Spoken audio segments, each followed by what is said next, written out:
नमस्कार दोस्तों, आज हम बात करने वाले हैं भारत के इनकम टैक्स सिस्टम में होने वाले उन बड़े बदलावों की जो आने वाले समय में सीधे आपकी जेब, आपके लेन-देन और आपके रोजमर्रा के खर्चों को प्रभावित करेंगे। सरकार ने नया इनकम टैक्स एक्ट 2025 पेश किया है, जो 1 अप्रैल 2026 से पूरे देश में लागू होगा। इसके ड्राफ्ट और नियम सामने आ चुके हैं और इन्हीं नियमों को लेकर इस समय सबसे ज्यादा चर्चा हो रही है। खास बात यह है कि इन बदलावों का असर cash transaction, pan card, hotel bill, गाड़ी खरीदना, प्रॉपर्टी, इंश्योरेंस, यहां तक कि क्रिप्टो तक पर इसका असर पड़ेगा। तो दोस्तों, सबसे पहले बात करते हैं नकद लेन-देन यानी कि कैश ट्रांजैक्शन की। अभी तक नियम यह था कि अगर आप बैंक में एक दिन में 50,000 से ज्यादा नकद जमा करते हैं या निकालते हैं, तो आपको पैन कार्ड देना जरूरी होता था। यही वजह थी कि छोटे दुकानदार, व्यापारी और आम लोग बार-बार पैन मांगने और देर की झंझट में फंस जाते थे। लेकिन नए इनकम टैक्स एक्ट 2025 के ड्राफ्ट के नियम के अनुसार अब ये व्यवस्था बदली जा सकती है। अब पैन कार्ड तभी जरूरी होगा जब किसी एक वित्तीय वर्ष में आपके बैंक खाते से कुल नकद जमा या निकासी 10 लाख या उससे ऊपर हो जाए। यानी छोटे-छोटे कैश ट्रांजैक्शन पर आप पैन की अनिवार्यता नहीं रहेगी, जिससे आम लोगों, छोटे व्यापारियों को बड़ी राहत मिलने वाली है। अब बात करते हैं होटल, रेस्टोरेंट और इवेंट मैनेजमेंट से जुड़े खर्चों की। पहले अगर आप किसी होटल में ठहरते थे या कोई बड़ा फंक्शन करते थे और बिल उसका 50,000 से ज्यादा होता था, तो पैन देना जरूरी होता था आपको। नए नियम में इस सीमा को बढ़ाकर 1 लाख रुपए कर दिया गया है। यानी अगर आपका होटल या इवेंट का बिल 1 लाख से कम होगा, तो आपको पैन कार्ड देने की जरूरत नहीं होगी। यही नियम convention centre, catering, event management payment पर भी लागू होगा साथी। इससे शादी ब्याह और छोटे आयोजनों में लोगों को काफी राहत मिलेगी। अब बढ़ते हैं आगे और बात करते हैं गाड़ी खरीदने के नियमों में क्या बदलाव हुआ है। साथियों, पुराने नियम में 4 पहिया वाहन खरीदने पर कीमत चाहे जो भी हो, पैन देना कंपलसरी था, जबकि 2 पहिया वाहनों पर ऐसा कोई भी शर्त नहीं थी। लेकिन नए नियम में यह फर्क को खत्म कर दिया गया है। अब अगर आप 5 लाख से ज्यादा कीमत वाली कोई भी मोटर व्हीकल खरीदते हैं, चाहे वो बाइक हो या कार हो, तो आपको पैन कार्ड देना होगा। यानी महंगी बाइक खरीदने वालों को अब पैन देना जरूरी होगा, जबकि 5 लाख तक की गाड़ियों को इस दायरे से बाहर रखा जा सकता है।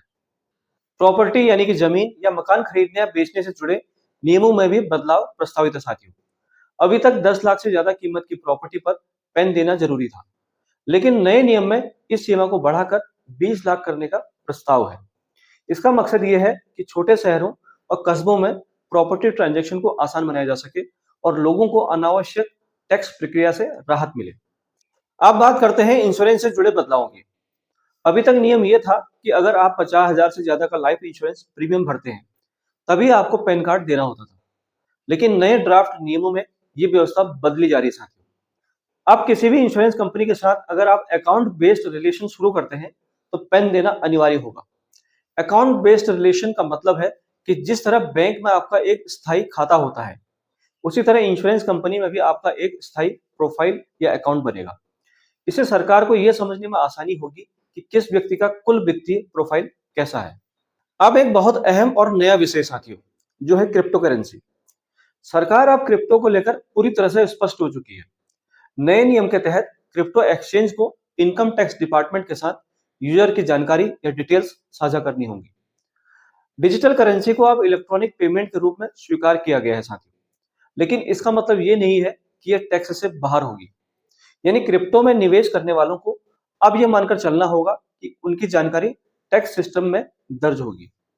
अब यहाँ एक जरूरी बात जो सबको समझनी चाहिए साथियों, कि इन सभी नियमों को कौन बनाता है और कौन लागू करता है। आपने बार बार एक नाम सुना होगा साथियों, सीबीडीटी। तो यहाँ साफ कर देते हैं कि सीबीडीटी का जो फुल फॉर्म है वो है central board of direct taxes, यानी केंद्रीय प्रत्यक्ष कर बोर्ड। ये भारत सरकार के वित्त मंत्रालय के अंतर्गत काम करने वाली एक संस्था है साथियों, जो income tax, pan card, TCS और टैक्स से जुड़े सभी नियम की जिम्मेदारी संभालती है। नया इनकम टैक्स 2025 और इसके ड्राफ्ट नियम इसी सीबीडीटी ने तैयार किए हैं। अब सवाल ये उठता है साथियों कि सरकार को इन बदलावों की जरूरत आखिर क्यों पड़ी। दरअसल सरकार ने पाया कि पुराने कानून बहुत जटिल हो चुके हैं। छोटे ट्रांजैक्शन पर भी जरूरत से ज्यादा कागजी कार्रवाई हो रही थी, जबकि बड़े लेन देन कई बार सिस्टम की पकड़ से बाहर निकल जाते थे। नए कानून का मकसद है छोटे लेन देन को आसान बनाना और बड़े ट्रांजैक्शन पर नजर मजबूत करना। अब ये भी समझना जरूरी है कि पैन की लिमिट बढ़ाने का मतलब ये नहीं कि इनकम टैक्स विभाग को आपकी जानकारी नहीं मिलेगी।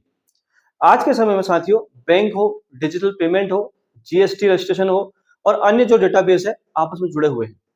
अगर आपकी आय और खर्च में बड़ा अंतर होगा तो सिस्टम अपने आप अलर्ट हो जाएगा।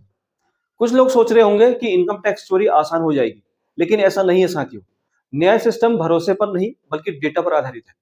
सरकार का साफ कहना है कि ईमानदार टैक्स पेयर को परेशान नहीं किया जाएगा, लेकिन बड़े और संदिग्ध ट्रांजैक्शन पर सख्त नजर रखी जाएगी। साथियों, एक और बड़ा बदलाव ये है कि नए इनकम टैक्स एक्ट में नियमों और फॉर्म्स की संख्या कम की जा रही है।